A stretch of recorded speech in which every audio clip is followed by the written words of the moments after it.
Hey, what's going on, pilots? Thank you for joining me for another Gunpla build. In this week's set of videos, we are going to be working on the high grade Delta Plus. This kit is from Mobile Suit Gundam Unicorn. It's also from Mobile Suit Gundam Narrative, which is a manga series.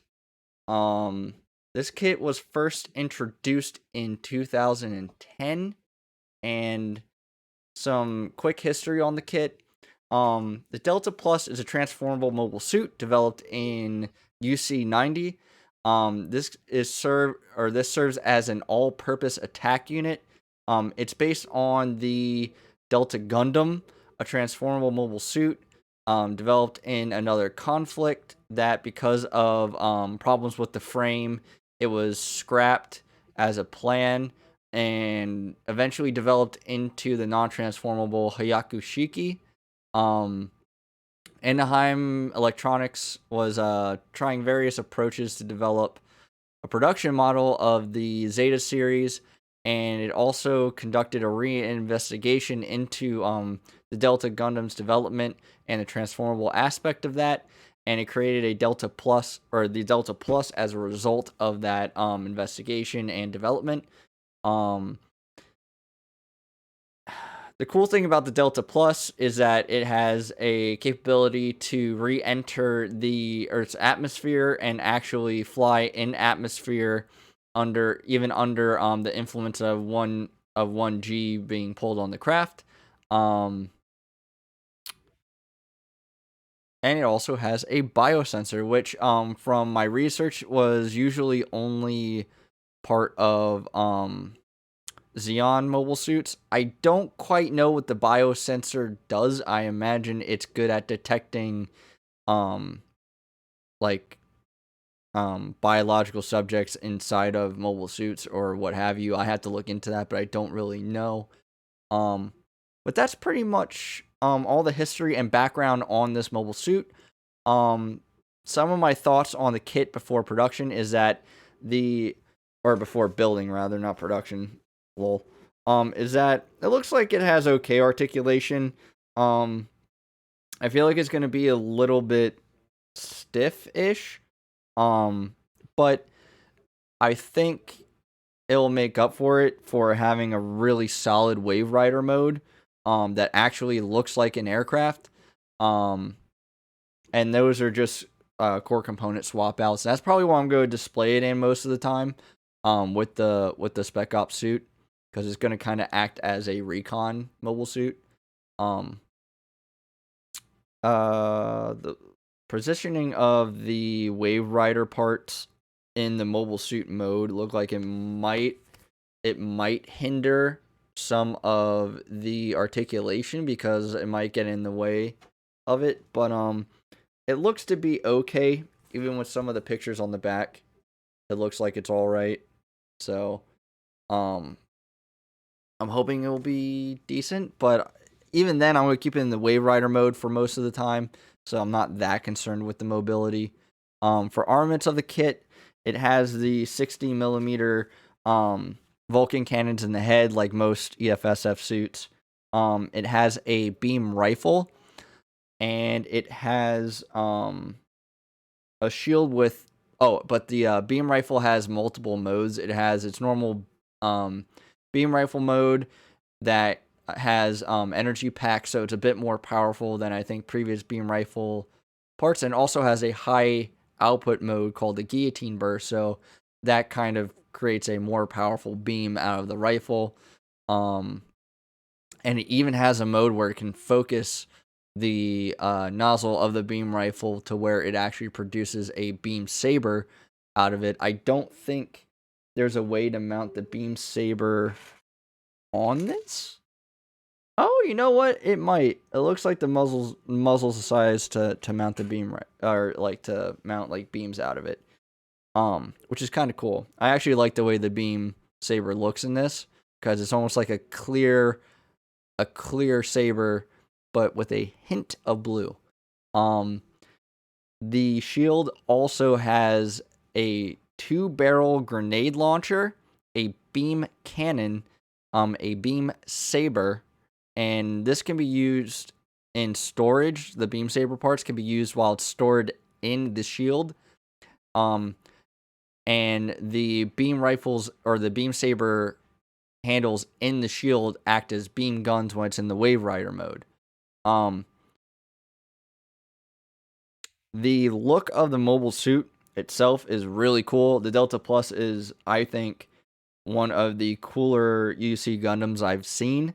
I love the muted color scheme on it. I'm a sucker for that stuff. I'm a sucker for real type color schemes where it looks like a suit that could exist in our world and has those kind of colors that make sense. Especially since this is a suit that operates primarily in space. The dark color scheme would definitely make it hard to track at distances in space. I like the exposed wires, and here we go on the back. I like the exposed wiring and some of the mechanical parts in the leg, just to kind of show off that bit of the frame that you don't see in every high grade. Even the arms have some frame components kind of showing through. I also really like the head. It has like almost a subtle V frame, or a V fin, but it's not really a V fin. And I love the faceplate that doesn't have the like almost the speaker cuts in it, or I'm not sure what they're actually used for, but it almost has those black vent cuts like in the Grandpa Gundam and stuff. It doesn't have any of that. It almost looks like an Optimus Prime faceplate, which I really like.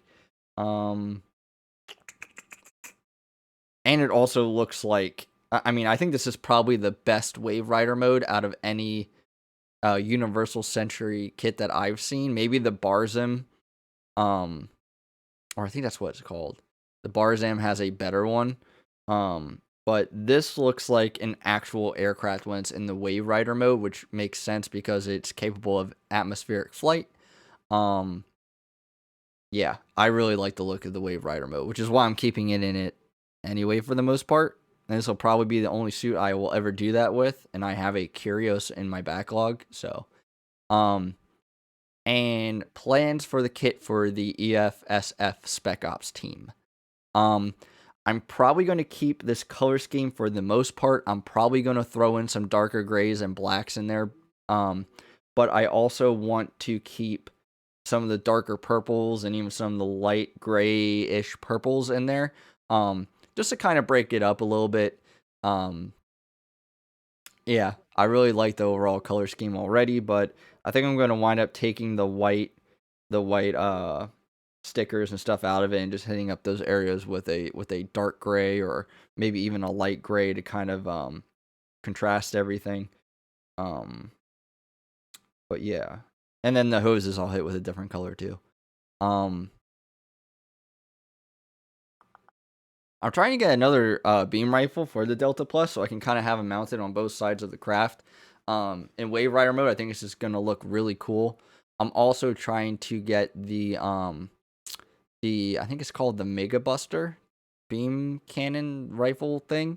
That's in the Delta Kai kit, and I'm probably going to wind up, if I get the Delta Kai for that, I might even kit bash this a little bit with the Delta Kai and just hit it with the colors that are on here. Just to kind of make it stand out a little bit more.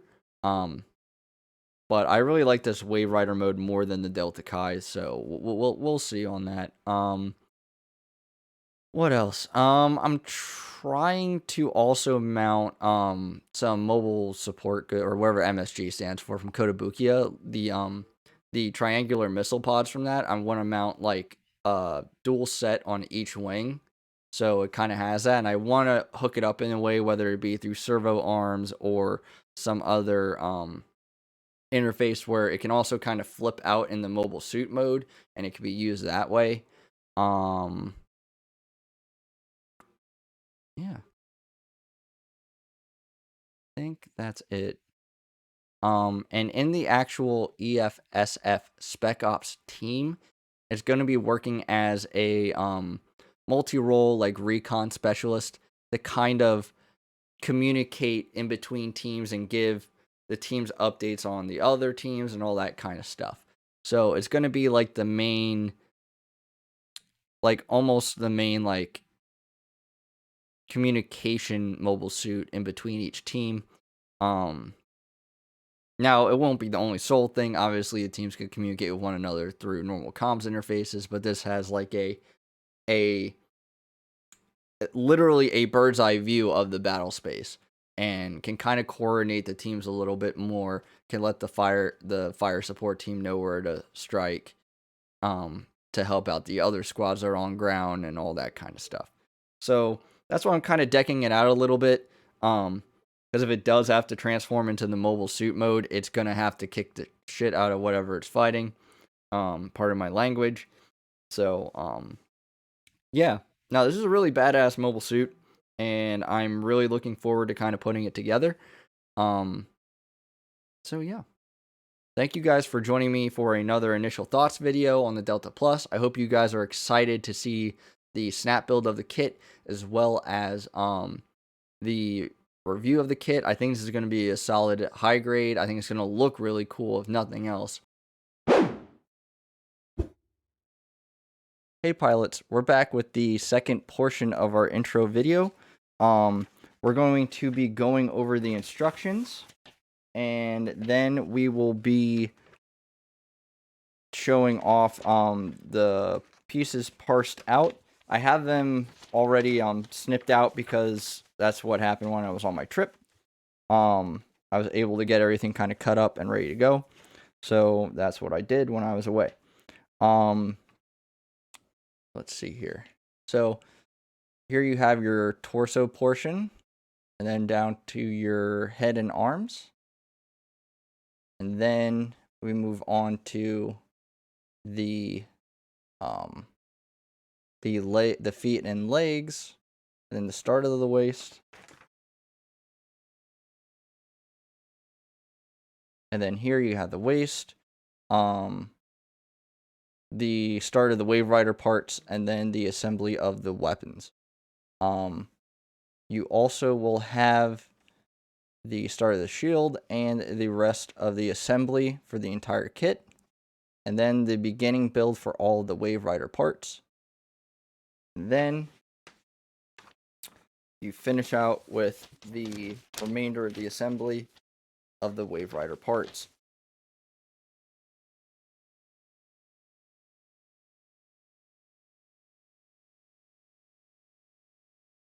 And the transformation portion of the kit.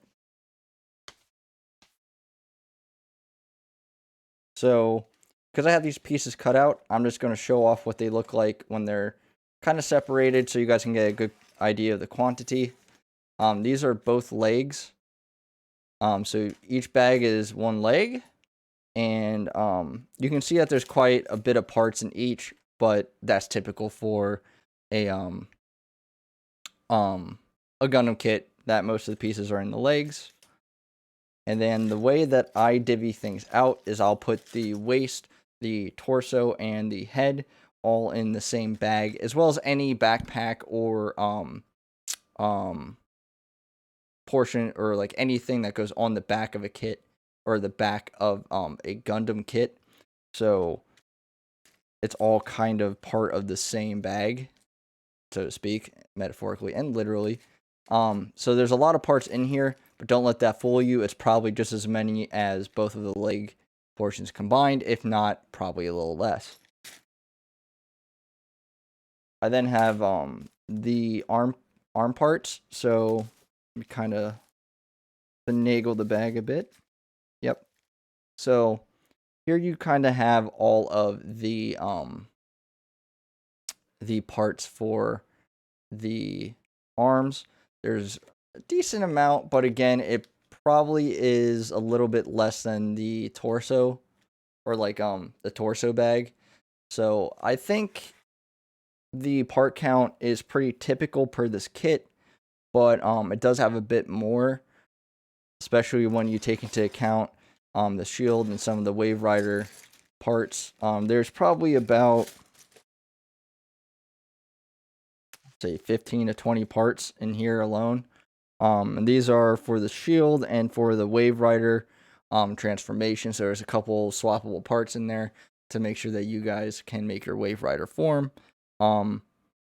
It's not anything too concerning. So let's push that away. And then I'm going to show off just the weapons. You got your beam saber, and then your beam rifle component. And that's it. So that's kind of what the kit looks like all parsed out. But other than that, there's not a whole lot else to go over.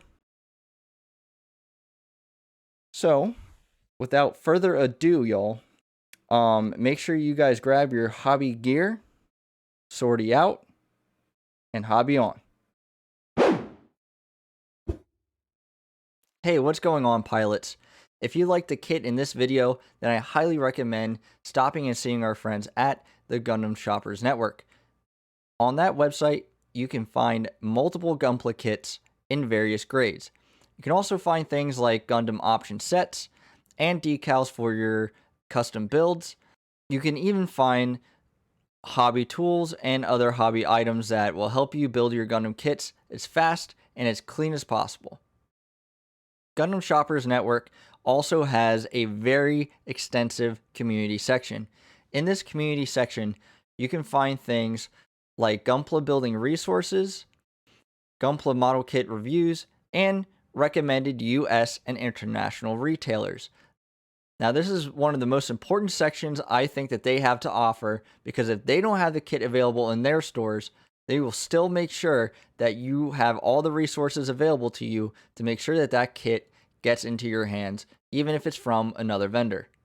The Gundam Shoppers Network also has a new section that features things coming to the site in the future, various discount coupon codes, and they also have some interviews that they conduct with content creators such as Plamo Therapist. So if any of those kits, tips and tricks, and resources interest you, then I'd highly recommend checking them out. And as always, pilots, Sortie out and hobby on, and I'll see you in the next video.